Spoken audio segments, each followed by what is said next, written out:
My name is Lori Luther, and I am the City Manager of Beloit.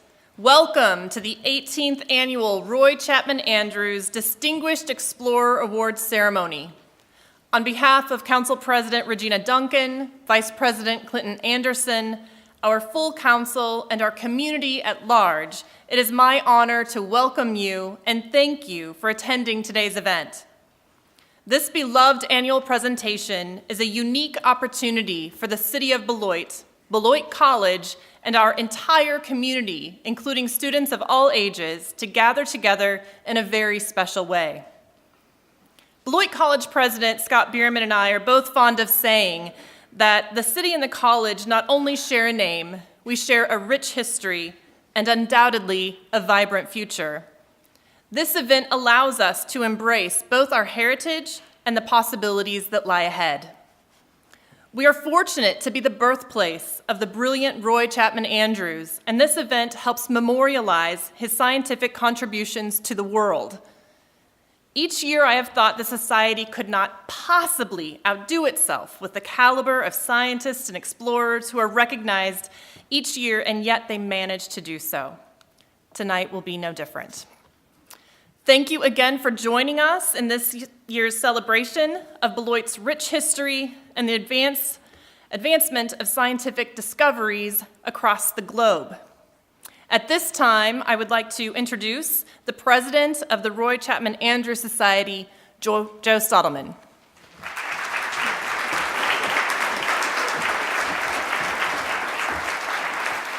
Good evening. Thank you all for coming tonight. It's great to see a full house. It's my honor on behalf of the entire Roy Chapman Andrews Society board to welcome you tonight. Since 1999, the Society has worked to honor the legacy of Roy Chapman Andrews, to honor his boyhood home of Beloit, and to educate the public about his life and his scientific explorations. I would like to first start off with a few acknowledgments and thank yous. And first and foremost to our recipient this year, Dr. Shubin, thank you very much for a wonderful speech this morning to about 1,100 high school age kids from all over the Beloit area. We really appreciate the energy you brought.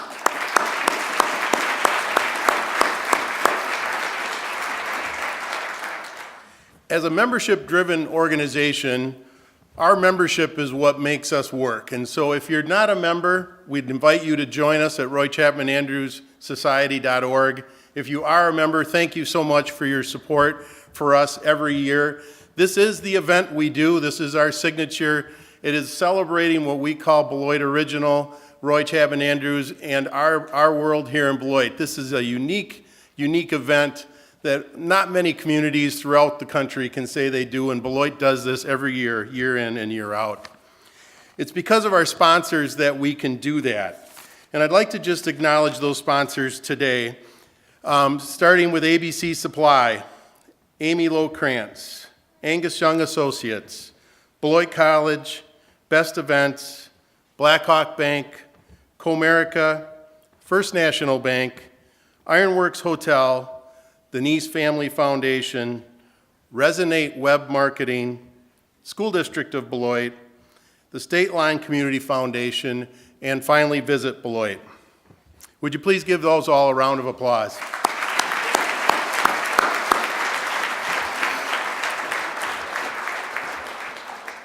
One of our priorities throughout this event is to engage our high school students in a different way so that they get a real experience of the scientific exploration. They hear from our recipients about their adventures, their work, and this year is no different. And we have a number of high school sponsors. These sponsors are sponsoring a table of 7 students and 1 teacher at our celebratory dinner after this event, and I want to acknowledge and thank them for their support. That is Larry and Karen Arft, Jim and Helen Olson, Tom and Mim Warren, John and Becky Wong, the Nice Family Foundation, the State Line Community Foundation, and Visit Beloit. Once again, will you give me a round of applause for them?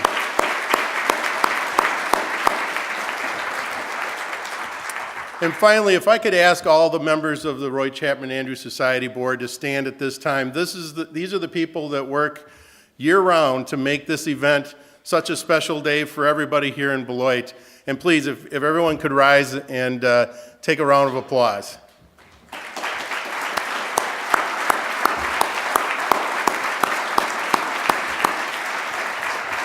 Most of them are either in the back of the room or already over at the Science Center getting ready for the dinner. Lastly, I need to acknowledge one person who really is the glue of our society, who makes everything that we do hold together, and that's Ruth Carlson, our Executive Director.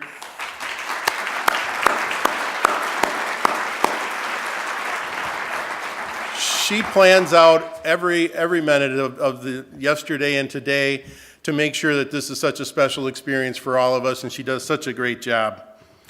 So finally, I'd like to introduce Ann Bossum, a Society board member, past board member, an author, and a Roy Chapman Andrews historian to the podium for a little update about Roy. Ann?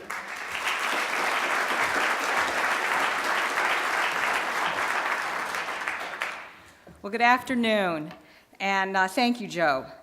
It's always my pleasure to share a few minutes of history with you ahead of the lectures that we have here annually. And I thought I would preview what is surely going to be one of the day's prominent themes by suggesting that we do a bit of time traveling for a few minutes. I can't take you back through epochs and eons. That's the job of our distinguished guest. But I can take you back 1 century, and with very good reason.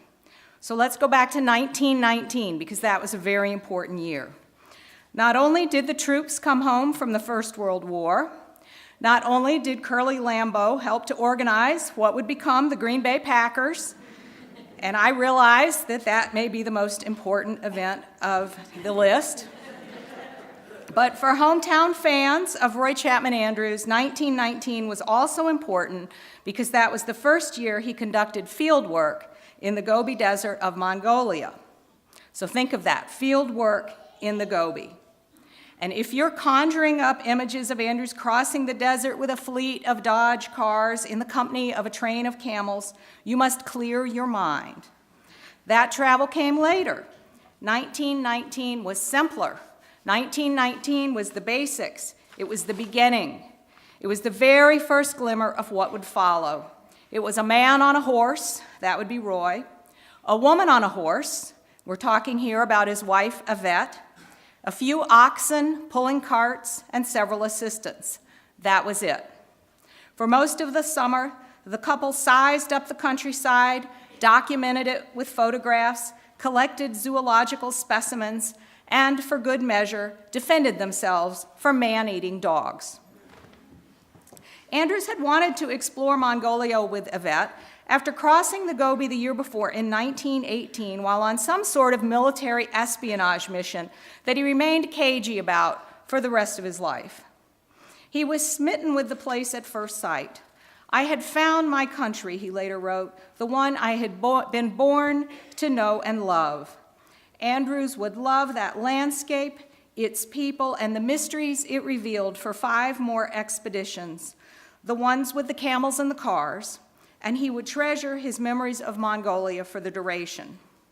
As you may recall, I do give this lesson periodically, Andrews was not an archaeologist, that was Indiana Jones. Nor was he a paleontologist, although many people think of him as one because of the spectacular paleontological discoveries that his teams of scientists went on to make during those expeditions in the 1920s. Andrews was, in fact, a zoologist by training, having been born in Beloit in 1884 and having grown up during an era when it made perfect sense for a young boy to wander around the surrounding countryside, toting a shotgun and a naturalist's notebook. Andrews had taken that love of exploration with him to New York City in 1906, along with his brand new Beloit College degree, and he used it to talk his way into a job at the American Museum of Natural History.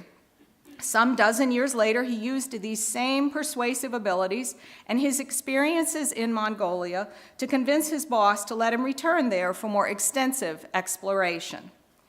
It had been a bit of a tough sell. Andrews wanted to look for evidence of early human life in the Gobi, a place where next to no fossils had ever been found. Plenty of skeptics said he couldn't have chosen a less likely place to find signs of ancient life, although the barren reaches of Alaska might have come to mind as an equally foolish place to explore. But Andrews went on to prove the Gobi skeptics wrong, just as present company would do for those who doubted the potential for discovery in the far north. He remained confident throughout his career, as we inscribe on every award, that the world is still full of corners. He expounded on his philosophy of exploration when he wrote On the Trail of Ancient Man, which was published in 1926, and I quote, "We stand on the threshold of a new era of scientific exploration, which is just as romantic, just as alluring, and just as adventurous as that of Perry and Amundsen, of Stanley and Hedin. In almost every country of the earth lie vast regions which potentially are unknown. Some of them are charted poorly, if at all, and many hold undreamed of treasures in the realm of science.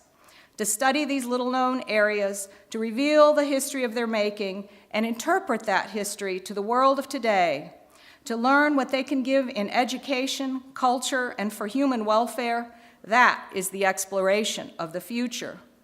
And so it was for Andrews, and arguably still is. Over the next dozen years, he proved the validity of this vision by leading multiple interdisciplinary expeditions into the Gobi and by pulling secrets out of the desert that continue to instruct and inform our understanding of the past. This continuum of study and exploration is alive and well, as we will learn today, proving that even now the world is still full of corners. It is my pleasure at this time to introduce Carl Mendelsohn, Emeritus Professor of Geology, who will provide perspective on this year's recipient of the Roy Chapman Andrews Society Distinguished Explorer Award.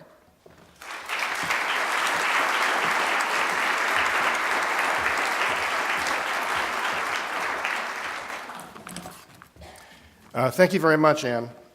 I am deeply honored to introduce our awardee and to relate a bit about his many accomplishments as a scientist and as an explorer. Neil Shubin earned his bachelor's in biology and anthropology at Columbia University in New York, which is just 2 miles from the American Museum of Natural History, where he volunteered during his college years. As Anne just mentioned, Roy Chapman Andrews managed to land a job at the American Museum in 1906, and by 1934, he had become its director. And Andrews also has a connection with Columbia. That's where he earned a master's in zoology. Shubin went on to earn his PhD in organismal and evolutionary biology at Harvard University in 1987. After a postdoctoral appointment at the University of California, Berkeley, and a decade as a faculty member at the University of Pennsylvania, Shubin secured his current position at the University of Chicago in the Department of Organismal Biology and Anatomy. Currently, he is the Robert R. Bensley Distinguished Service Professor of Anatomy and holds many other responsibilities and titles at the University of Chicago. In addition, he is a research associate in the Department of Geology at the Field Museum of Natural History. As a paleontologist, Dr. Shubin has scoured rocks for the bones that document over 500 million years of vertebrate evolution. He has studied fossils of nearly all kinds of vertebrates, including frogs, salamanders, lizards, crocodiles, flying reptiles, dinosaurs, mammals, and fish of all types, including those that have yielded clues to understanding the transition of backboned animals from the water to the land. Fossil-rich rocks are not distributed evenly across our planet, requiring Shubin to explore all over the world, including sites in China, Morocco, Argentina, Greenland, the United States, Nova Scotia, and the Arctic islands of Canada, and most recently, Antarctica. Roy Chapman Andrews once wrote, "I wanted to go everywhere. I would have started on a day's notice for the North Pole or the South, to the jungle or the desert. It made not the slightest difference to me." Our speaker has been equally motivated by exploration.